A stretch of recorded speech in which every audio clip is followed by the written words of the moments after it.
Olá, pessoal!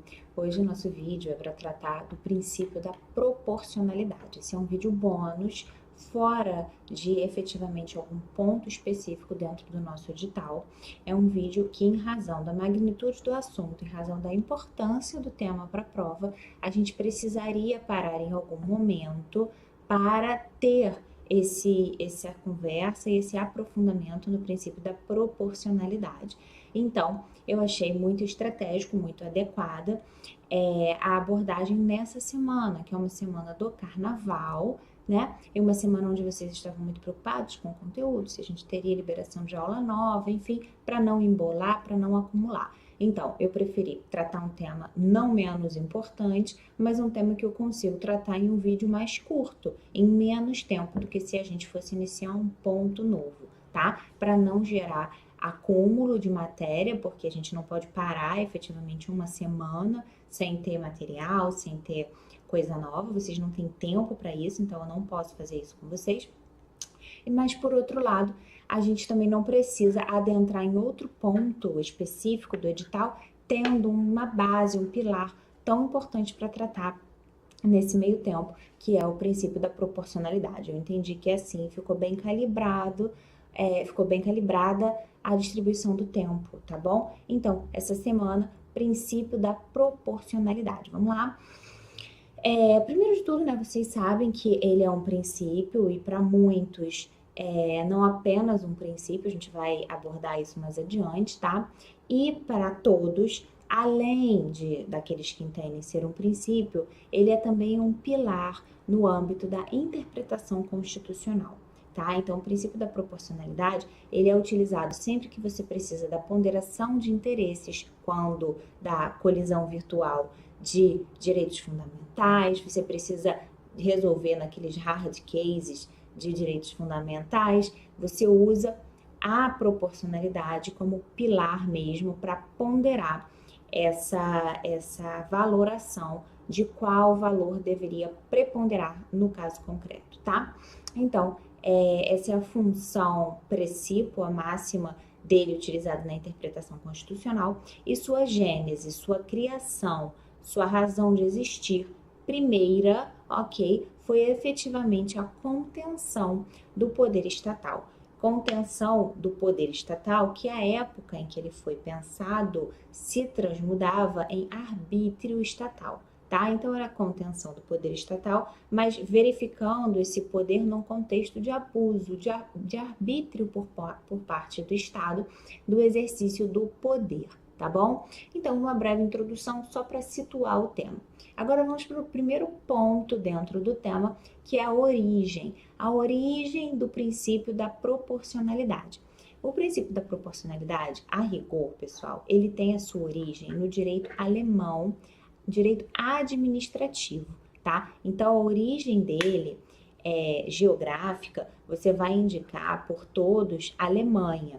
Se você quiser ser mais preciso, você vai falar da Prússia, tá? Prússia do século XIX, tá bom? Então, na Prússia, e aí você não deixa de fazer menção à Alemanha, ok? E aí você vai colocar século XIX, ok? Legal. Então, nesse contexto geográfico, surge o princípio da proporcionalidade. E o tempo histórico, a gente já mencionou, século XIX, ok? Legal. Só que ele não foi um princípio que nasceu dentro do direito constitucional. Ele nasceu, a rigor, no direito administrativo, tá? Para efetivamente ser empregado quando da análise do poder de polícia, do exercício do poder de polícia e o controle do poder de polícia, tá? A gente tem um caso da Baviera que chama o caso das farmácias, que eram exigências estipuladas pelo Estado alemão de forma extremamente rigorosa na manutenção e abertura de novas farmácias, na manutenção das já existentes e abertura de novas farmácias. E aquelas exigências se mostraram tão fortes, tão drásticas, que inviabilizaria boa parte da prestação daquele serviço, tá? E aí, nessa ideia do controle através do poder de polícia que o Estado exercia, veio esse leading case, que foi o caso das farmácias, e aí nós tivemos efetivamente o primeiro encontro, a primeira nuance do princípio da proporcionalidade no direito, que foi no ramo do direito administrativo. Caso vocês queiram pesquisar sobre o tema, joguem no Google caso das farmácias e princípio da proporcionalidade, que vai aparecer farto material sobre o assunto, tá? Posteriormente, pessoal, ele foi trazido para dentro da nossa matéria querida, direito constitucional. O marco temporal que o princípio da proporcionalidade se introduziu na ciência do direito constitucional foi o pós-Segunda Guerra Mundial. Então, depois da Segunda Guerra Mundial, você começa a perceber a presença do princípio da proporcionalidade no âmbito do direito constitucional. Mais especificamente, vamos lá, no contexto, na seara, na esfera do pós-positivismo jurídico, tá? Então, nós tivemos toda uma modificação na teoria da norma jurídica, que você antes apenas trabalhava com regras duras, né? E o juiz era o boca da lei, ele só tinha função de propalar o que estava na lei. Você supera esse momento e você começa a trabalhar com a teoria da norma dividida entre regras e princípios. E aí princípios passam a ter valor jurídico, passam a ser efetivamente norma jurídica, né? E você sai daquela teoria pura da norma de Hans Kelsen e você vai para a teoria tridimensional do direito de Miguel Reale, né? Antes você deveria observar a mera subsunção do fato social à norma jurídica e depois você teria que observar um triângulo e não mais uma relação meramente vertical. O triângulo seria o fato social em um dos vértices, o valor moral em outro vértice e, por fim, a norma jurídica no terceiro vértice. Então, antes de você atingir o último vértice, você passeia, você dialoga, você se abebera do valor moral, ok? Então, nesse contexto de abandono da teoria pura da norma, abandono da concepção de que somente seria norma jurídica a regra e trazendo para dentro da teoria tridimensional do direito uma aproximação entre direito e moral, uma aproximação da teoria da norma dividida entre regras e princípios, você consegue, no contexto do pós-positivismo jurídico, trazer o princípio da proporcionalidade para o estudo do direito constitucional, tá bom? Muito legal. No direito alemão, vamos anotar isso, porque isso vai ter uma certa diferença quando a gente tratar no direito brasileiro. O fundamento do princípio da proporcionalidade é o próprio Estado de Direito, tá? No direito brasileiro, a gente viu que, vai verificar, aliás, que a nossa Constituição, ela busca um fundamento específico para o princípio da proporcionalidade, tá? Então, não tem o menor problema, só para vocês saberem. A origem, como é uma origem alemã, germânica, você deve saber qual foi o fundamento primeiro, a base de onde saiu, tá? Então, o primeiro fundamento mesmo de todos utilizado para embasar o princípio da proporcionalidade foi o princípio do Estado de Direito. Por quê? Porque o contexto era único e exclusivamente de contenção de arbítrios estatais. Bacana? Legal. Então, evoluindo no trato do tema, a gente verifica que a jurisprudência alemã, da Corte Constitucional Alemã, consolidou ao longo da aplicação do princípio 3 subprincípios que serviriam de parâmetro para a aplicação do princípio da proporcionalidade. Então, vamos a eles, 3 subprincípios que seriam a adequação, a necessidade e a proporcionalidade em sentido estrito. Adequação, necessidade e proporcionalidade em sentido estrito. Vamos lá?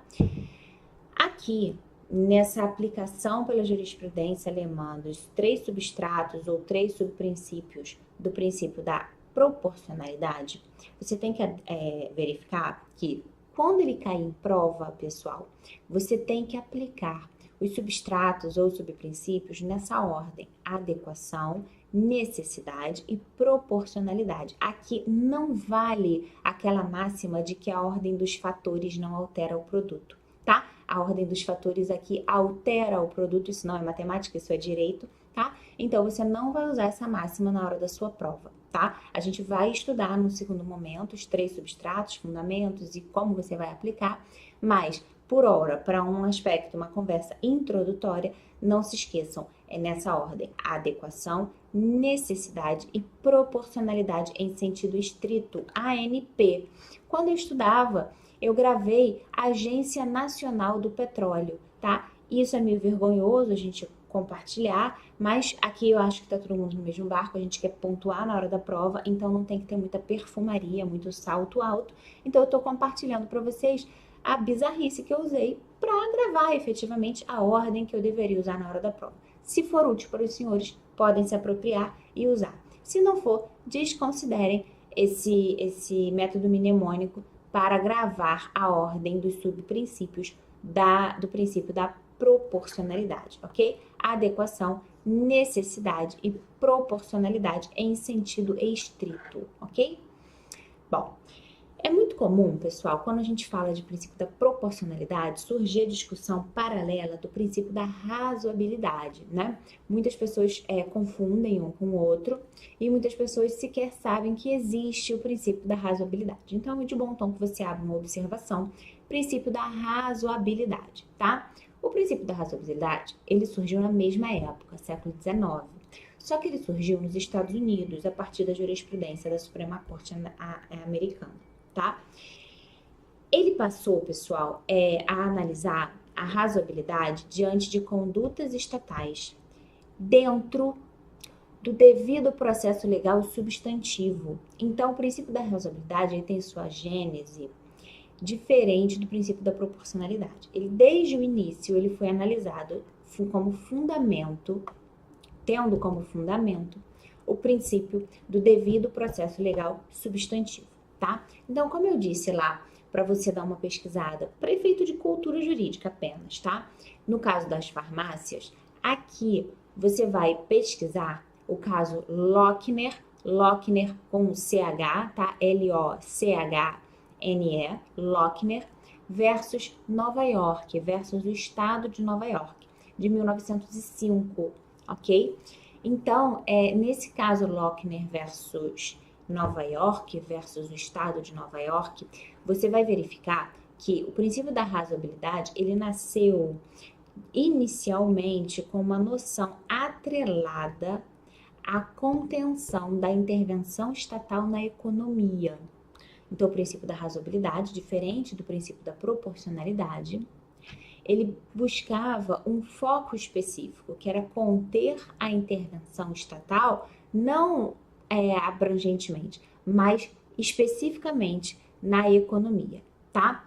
E aí, esse cenário, ele foi adaptado porque ele se chocou com a política do New Deal, anos depois, né? Lá pela década de 30, 1930, mais ou menos, depois da Grande Depressão, quebra da Bolsa de Nova York em 1929. Então, nesse cenário do New Deal, e você teve Franklin Roosevelt com o Welfare State, o estado de bem-estar social e as questões de cunho social, a evolução do segundo momento dos direitos fundamentais aflorando depois da Revolução Industrial e todo aquele crescimento no consumo e repaginação das forças de poder econômico na sociedade, você vai verificar que essa política do bem-estar social, o welfare state, e em especial o New Deal, tá? Sob a égide do governo de Franklin Roosevelt, você verifica nesse contexto que aconteceu um grupo de medidas econômicas fortemente intervencionistas em solo norte-americano, tá? Então, quando você tem uma intervenção econômica muito forte no cenário norte-americano, você tem uma repaginação do propósito do princípio da razoabilidade, que antes era conter a intervenção estatal na economia. Ele vira os canhões dele no solo norte-americano para proteger liberdades civis não econômicas, tá? Então, ele vira o canhão e passa a proteger liberdades civis não econômicas, ok? Então, Essa foi a base do princípio da razoabilidade. A gente tem algumas outras peculiaridades, tá? Algumas outras diferenças estruturais, mas nada de relevo para efeito de concurso público. Eu andei pesquisando as questões e não verifiquei nenhuma questão relevante acerca do aprofundamento no princípio da razoabilidade. E explico agora. Me deem 2 minutinhos e eu vou explicar o porquê vocês não precisam se aprofundar no princípio da razoabilidade desse jeito, como alguma doutrina se aprofunda para efeitos de vida acadêmica, mestrado, doutorado, tá? Por quê, pessoal? Vamos abrir o terceiro ambiente. A gente já falou da Alemanha, a gente já falou dos Estados Unidos. Agora eu quero falar aqui do Brasil. No Brasil, você vai entender o porquê você, concursando para território brasileiro, não vai precisar se aprofundar nessa diferenciação quanto ao princípio da razoabilidade, tá? Por quê, pessoal? No Brasil, vamos lá, o princípio da razoabilidade se desenvolveu depois da Constituição da República Federativa do Brasil de 1988. Foi a nossa Constituição mais importante, democrática, no pós-Segunda Guerra, né? A gente teve um período ditatorial depois da Segunda Guerra Mundial no solo brasileiro e, no geral, em toda a América Latina, mas a nossa primeira Constituição democrática depois da Segunda Guerra Mundial foi efetivamente a Constituição de 88. Então, foi no âmbito da nossa Constituição atual que o princípio da proporcionalidade se desenvolveu, sob grande influência da doutrina constitucional alemã. Então, coloquem, a influência sofrida na nossa Constituição foi a da doutrina constitucional alemã. Outro ponto importante, pode ser arguído em prova, o princípio da proporcionalidade não tem previsão expressa no texto constitucional. No nosso texto constitucional, o princípio da proporcionalidade não tem previsão expressa, tá? E agora sim, pessoal, por que eu falei para vocês não se aprofundarem em relação a essas distinções do princípio da razoabilidade? É só uma mera diferenciação teórica para você saber situar o ponto numa eventual prova discursiva ou em questões rasas de objetiva. Porque o STF, a Suprema Corte, que seria, né, o nosso Tribunal Constitucional brasileiro, ele não trabalha com essa diferença, ele ignora a diferença ontológica entre princípio da proporcionalidade e princípio da razoabilidade, tá? No geral, o STF trabalha como se eles fossem semelhantes, tá? E mais, pessoal, eu falei que a origem do princípio da proporcionalidade, que é o direito alemão, seria o fundamento no próprio Estado de Direito. E eu falei que a proporcionalidade se desenvolveu no Brasil depois da Constituição de 88 e sofreu grande influência da teoria constitucional alemã, não falei? Mas o fundamento primeiro do princípio da proporcionalidade no nosso ambiente, no nosso mundo jurídico, foi o princípio do devido processo legal substantivo para a corrente majoritária. Então, se você for arguído em prova, qual é o fundamento em que se baseia o desenvolvimento do estudo do princípio da proporcionalidade no âmbito constitucional brasileiro, é o princípio do devido processo legal substantivo.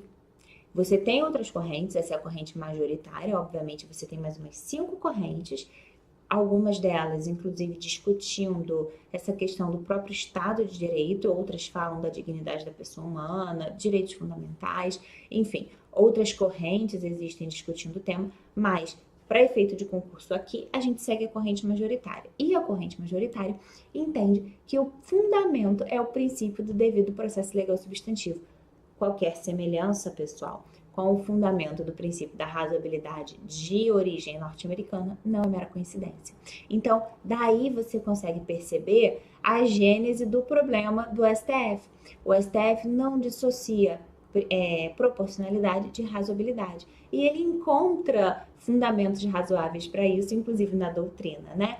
Que traz como fundamento da proporcionalidade um fundamento que a rigor foi usado pela doutrina norte-americana na razoabilidade, tá?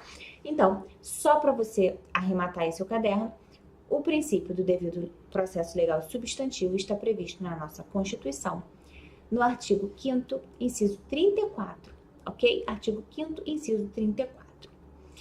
Bom, eu já falei, mas é bom pontuar de novo aqui no Brasil, já que a gente está falando do Brasil, tá? De que há na nossa doutrina quem trate proporcionalidade como um verdadeiro princípio, tá? Um verdadeiro princípio.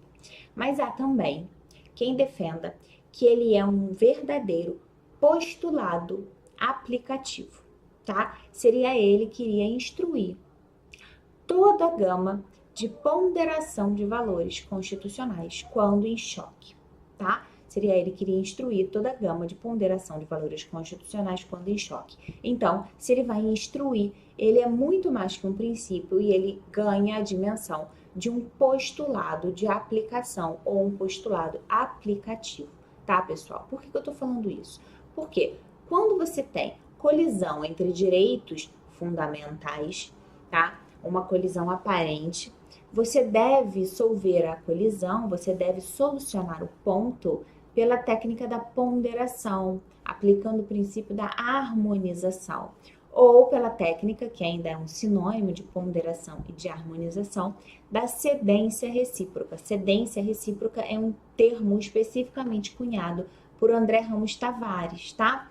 Ele é quem traz essa expressão, mas é uma expressão muito didática. Por quê? Quando você vai ponderar, ambos os lados devem ceder reciprocamente, até um determinado limite que vai se mostrar como a solução, o ponto de equilíbrio, o ponto de resolução da questão, tá? Então, como ele instrui o princípio da proporcionalidade, como ele ilumina eventual trato acerca do tema, muitos defendem que ele é mais do que um princípio, sendo também um postulado aplicativo, tá? Um postulado de aplicação do princípio da harmonização ou da ponderação. Bacana? Então, não se esqueçam disso, tá? Existe toda uma discussão acerca do que ele seria, se ele seria um mero princípio ou não.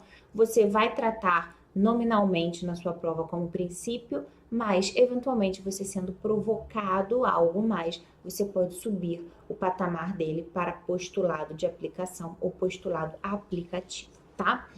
Bom, eu disse que a jurisprudência alemã desenvolveu 3 subprincípios ou 3 substratos para a aplicação do princípio da proporcionalidade, né? Então, estabelecida essa introdução, agora a gente vai trabalhar efetivamente dissecando quais seriam esses substratos, né? Adequação, necessidade e proporcionalidade em sentido estrito. Vamos começar pelo primeiro, que seria a adequação, tá? Então, abra aí item agora, adequação. Bom, a adequação é o primeiro substrato dentro da análise do princípio da proporcionalidade, e ela nada mais é, pessoal, do que a idoneidade daquele meio para atingir o fim colimado, o fim que se pretende atingir. Então, eu tenho um meio adequado a atingir o objetivo X, tá? Muito legal. Bom, quando eu falo adequação para atingir os fins colimados, eu induzo você a afirmar que o Estado ele deve analisar 2 coisas quando do estudo do momento adequação, tá? A primeira coisa, a premissa básica, é que os fins perseguidos pelo Estado devem ser legítimos. Os fins perseguidos pelo Estado devem ser legítimos.